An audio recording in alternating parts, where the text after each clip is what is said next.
welcome to this week's episode of Success in Women. I'm Linda. I'm Andrea. And today, well, it's not today, but Valentine's is around the corner. Exactly. So we thought we would share some ideas of how to make it the best yet. Anyway, but before we get started, Andrea's got her tip for the day. Well, seeing that it is going to be Valentine's Day, and if you're planning a nice romantic dinner at home with a roaring fireplace, because it is chilly outside, take your vanilla extract, and pour a couple of drops on the logs. And when you light the logs up, it's going to give the nice, beautiful smell of vanilla in your home. You know, that would have been great when I had a wood fireplace. And in the years since, I've had gas, I have electric. But I think even on the fake gas logs, you could put a couple of drops. And then the heat will heat up the vanilla and give a beautiful, warm aroma. Set the mood, if you know what I mean. I love the smell of vanilla. It's really nice. Most people do. Mm-hmm. Yeah. So, you know, I'm one of these people that unfortunately have been on my own for many, many, many years. So Valentine's doesn't have the same meaning. But I always, when I was married, I always enjoyed the day, except for the fact that my husband and I never went out on Valentine's. We tried it once, and it wasn't, I'll say, the romantic type of evening that we had thought it would be. So we always planned our own evenings at home, and it really was special. And I remember, Andrea, one of my friends, she was newly married, and her husband, one time she was out and she came back, and her husband had been working in his shop for a bit of time. When she got home from shopping, he had a big Valentine's heart on the outside with all lights, and he had all these decorations, and I thought, how sweet was that? I know we can't all expect our husbands to do stuff like that, but it's kind of like, what do you do for your husband?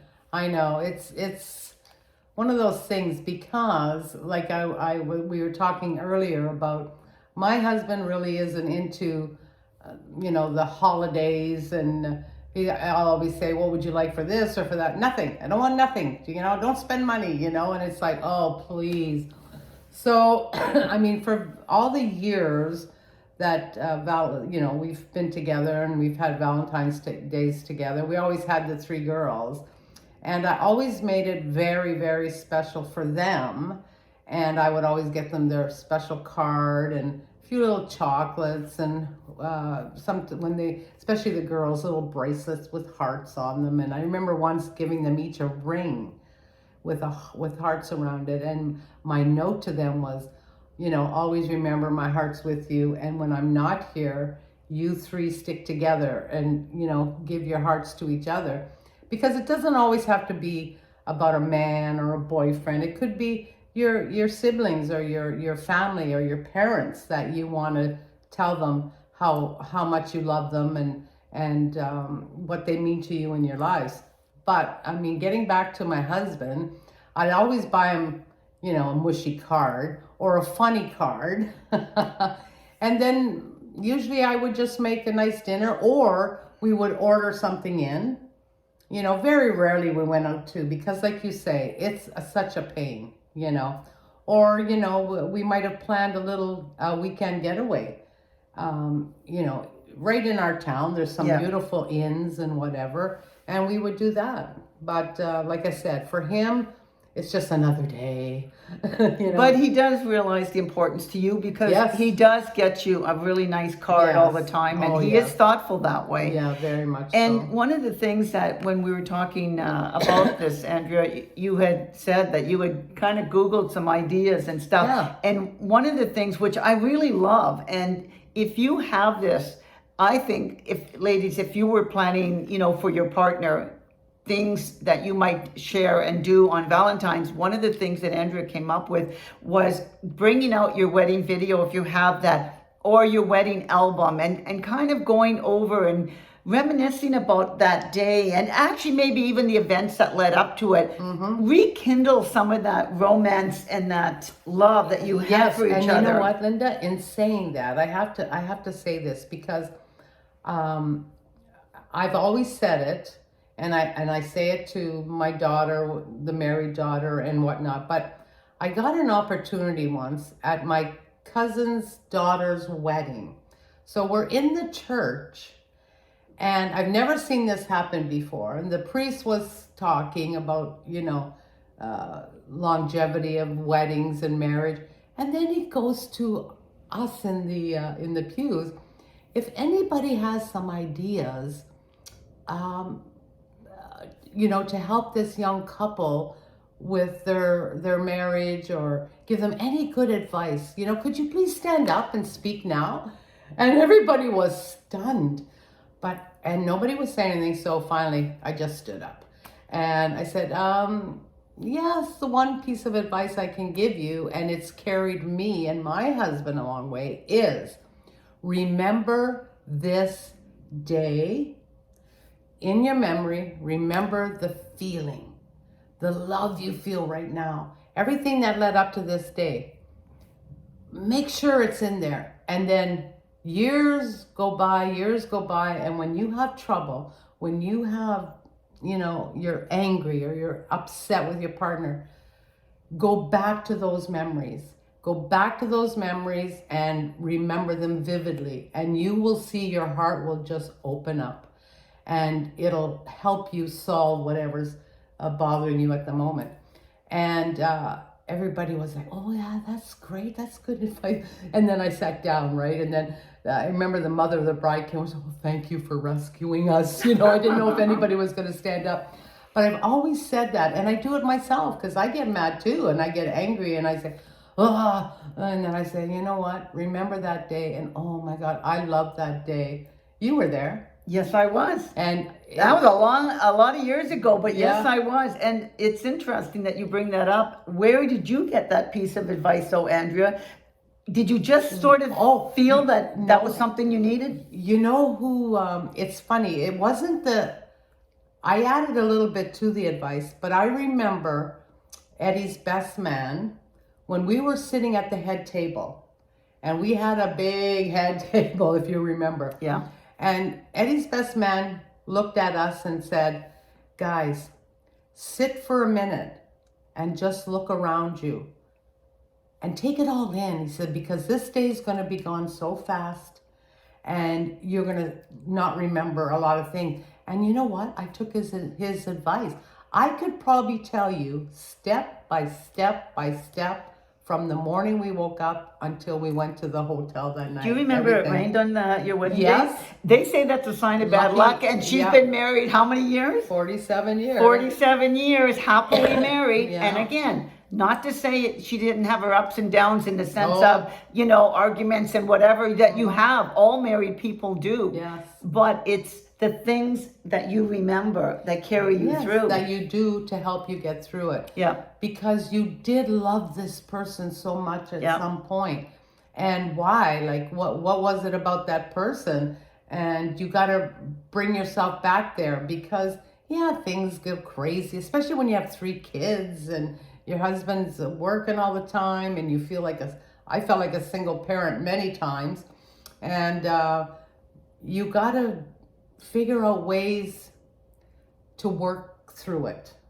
Life isn't going to be easy every day, that's for sure. No, and actually it is what you make it, but you have to remember, why did you want to get married to this person? Why are you there in that relationship? Right. So yes, I could have tried my absolute darnest, but there are times that you have to walk away. And for me, married to an alcoholic, I didn't realize, obviously, when I was married, because I was young when I married my husband. But over the years, as it was getting worse, it's kind of like the rest of my life, and I have to think about that. That's a different situation. Absolutely, but I just want you to know it's not. Yeah, it's not an argument, and there was no way he was going to give up drinking. No. That was his choice, his decision. But really, if we could have gotten past the alcoholism, then maybe, we would still be together, because we had so many good times. Right. But it wasn't something I could live with for the rest of my life. No. And but we always tried to make the occasions, and especially Valentine's, make it fun for us in the sense of remembering. And getting out the pictures and the video, which we do have, It's on those old 8 millimeters, but we still have it. And actually, I think Eddie got it transferred to a CD at one point. Yeah, a lot But of people did. my kids, when they were young, they used to love watching it and looking at the pictures. And so it's something great for them, and they can, Which also connects you as a family, and it gives them good vibrations about marriage. Yes. It's not all negative and this and that. And my daughters always wanted to have that fantasy wedding. You know, it wasn't a question for them. They saw that mom and dad did it, and that was something they were looking forward to. Yeah, and actually your daughter did, because it was Yeah. so beautiful in Italy. Yeah. Just the location. It wasn't just that it was Italy, but it was the absolute location and how it was done outside, and the Yeah. weather ended up being perfect. Yeah. But I hope that she remembers those Right. times when, she goes through rough times. Because, like I said, we all do. Marriage isn't going to be perfect. It's not going to be smooth all the way along. And I love the fact when you say that about remembering why you got married to this person in the first place. It brings back, okay, yes, I remember. And maybe something will have to happen in communication or whatever, Right. that maybe the other person has pulled away, but then find out why. Because life gets busy for you as well, especially if you're the one that's maybe going out to work and, I'll say, taking the brunt of raising children and doing the housework. And Yeah. sometimes you can feel resentment towards your partner. You got to remember, stop doing that and actually find solutions how to get you back together. Right. Because each of you could be pulling away. Well, that person doesn't do anything for me, so why should I do anything? But one of you has to be the one doing the things to make that other person appreciate and want to. Because even for you, Andrea, your husband, he doesn't care, but you do all these wonderful things throughout the year for Eddie that he appreciates, and he knows holidays are important to you. Yes. To make sure he acknowledges, so Right. that helps to have this happy marriage. Oh yeah, exactly. And that's the thing, the communication, because when you are younger in your first meeting, it's just you and him. Yeah. And communicating is a lot easier. And there's a lot of lust involved in the beginning. Yes, exactly. So, and yeah. the husband, whatever, dear, whatever. Yeah, that's right. But then after, you have children and functions and, like you say, work changes. And all of a sudden, communicating is a little bit more difficult. And I remember once, you almost start communicating through your children. I was going to say that, Andrea, Yeah. because I've heard of a lot of couples stop communicating together. I'll say, Stace, go ask your dad this, or Angela, go ask mommy this, and that's how you start. So when they're gone, you don't even know how to talk to each other anymore. And that's why a lot of them, that's why the grain divorce, they say, is on the rise, because people have stopped talking to each other. So that's one thing I had, somebody had told me.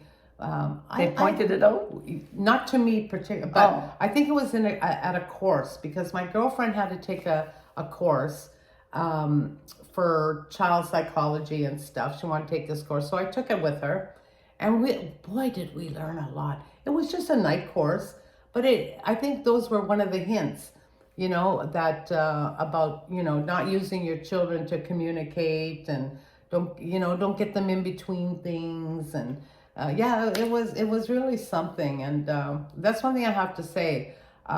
For Eddie and I, we do communicate very well. And if I have a problem, I just say to him, like this or that, or like, especially, his mother lived with us for 33 years. If we couldn't have communicated about that, I don't know if the marriage would have lasted, but I'd say, Ed, don't do it like mean, but, just say to your mom this or that. And then I learned eventually how to communicate myself. I'd say, Ma, please, and she'd go, okay, so there's a way to do things to make what they say? They say, if you want something, you'll find a way to make it happen. I wanted my marriage to work.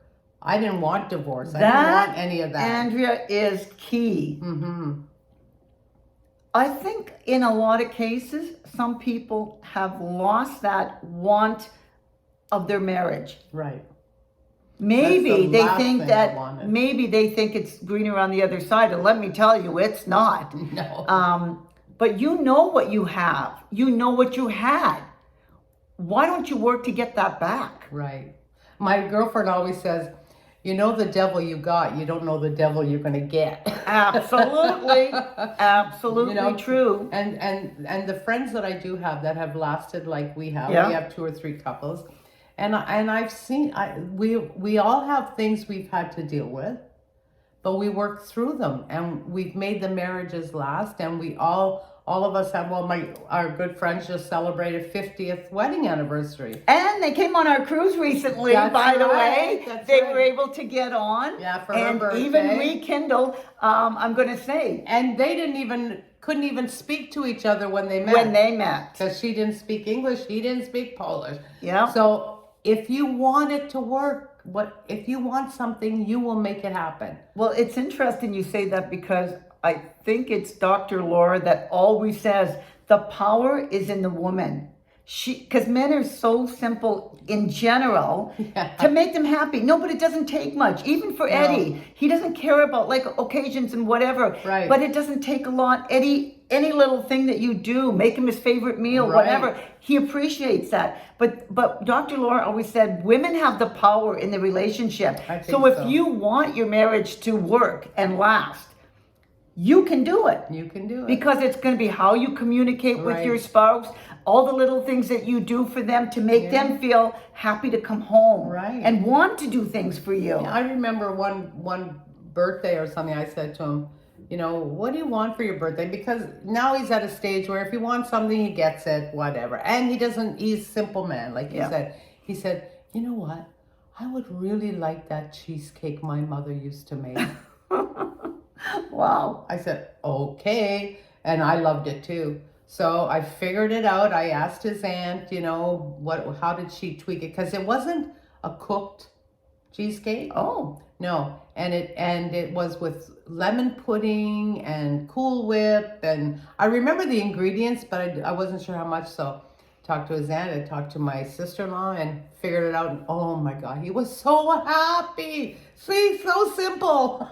But still, you took the effort. Oh, you yeah. made the effort to actually go and do something that you knew he would appreciate. Mm-hmm. And there you have it. I could have said, I don't know how to make that. Yeah. And gone bottom one, you know, but it's not the same. It's not the same. So do your very best. It's such a simple thing. And I know can a lot be of a people simple get their thing. back up and say, Yes. oh, why should I make that? What do you do for me? Yeah. Well, it's little things you don't even realize that people do for each other. Yeah. And you're going to look for those, you know? I can't even think of. No, but I want you certain to, I things. do want you to say how you do things for Eddie, because you were telling Right. me about all of the things that you do. Well, you know, like first of all, my husband doesn't ever have to worry about the house. He doesn't have to worry about cooking. He doesn't have to worry about planning any meals. He doesn't have to worry about the social calendar as far as his family goes, as far as gifts for this person, or I make those decisions. I buy, I wrap, I give, whatever. He doesn't have to think about those. And he doesn't have to worry, he never had to worry about the girls.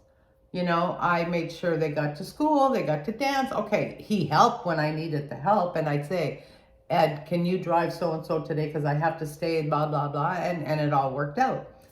And I lived with his mother for 30 years. And he never, ever had to worry about his mother.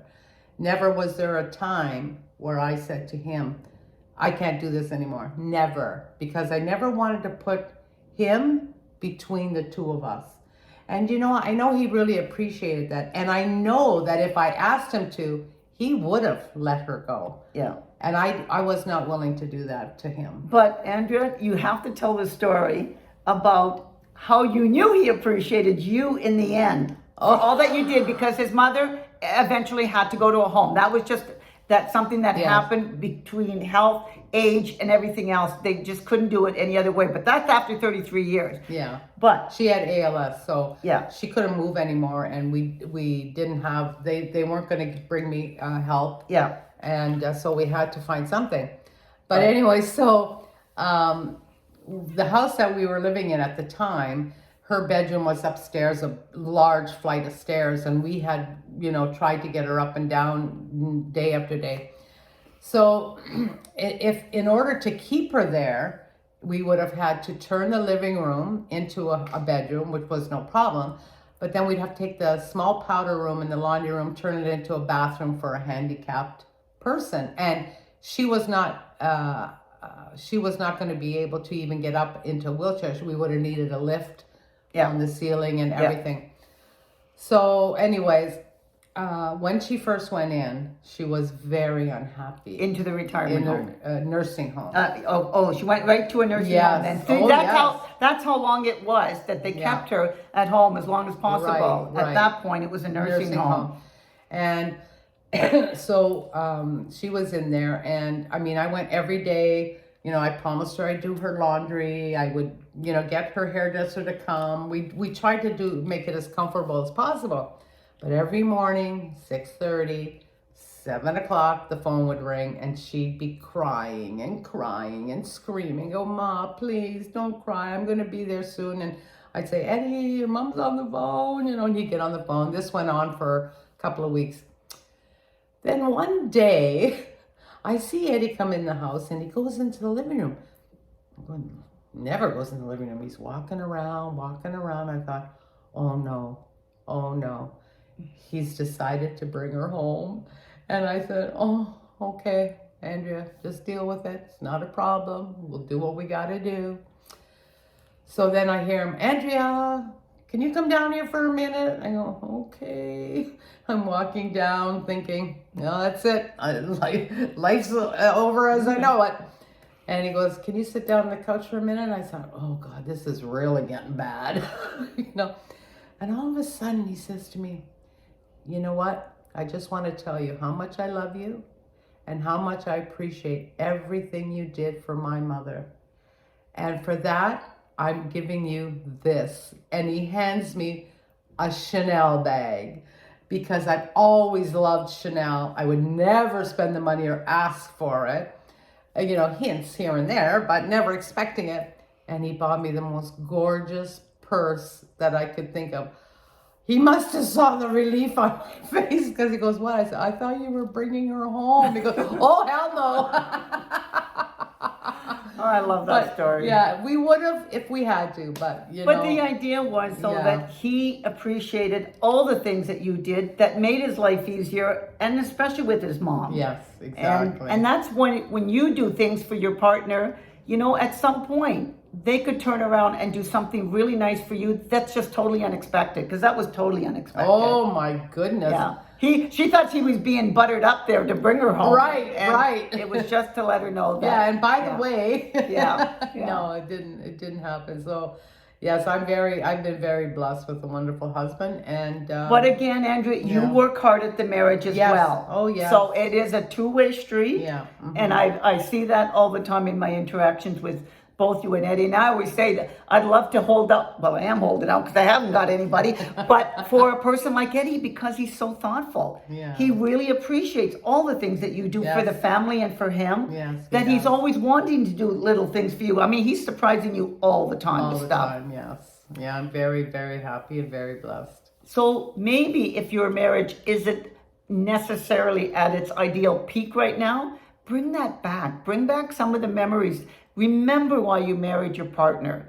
Think about the feelings that you had, but also the things that that would make them happy, and start doing those things again. If you want it to work. If you want it, that's the key. Mm-hmm. If you want it to work. Yes. Do you know that when Dennis and I were married, he used to leave me little notes and stuff, It was always so kind of neat, and I never knew when I was going to get them, but every so often he put these little love notes, just different places. But and you know what, if you were so angry at him for something, and you got that little note, your heart would melt. Yeah, because you'd know that they really did love you, even though sometimes you don't feel like they do. I know. Yeah. But we hope you enjoyed this segment of Success in Women Helping Women, and this nice special Valentine's episode. Mm-hmm. So if you did, we hope that you like, share, and please subscribe. And if you can't, thumbs up. I'm Linda. I'm Andrea. Until next week. Have a great Valentine's. Valentine's Day. Bye, ladies. Bye.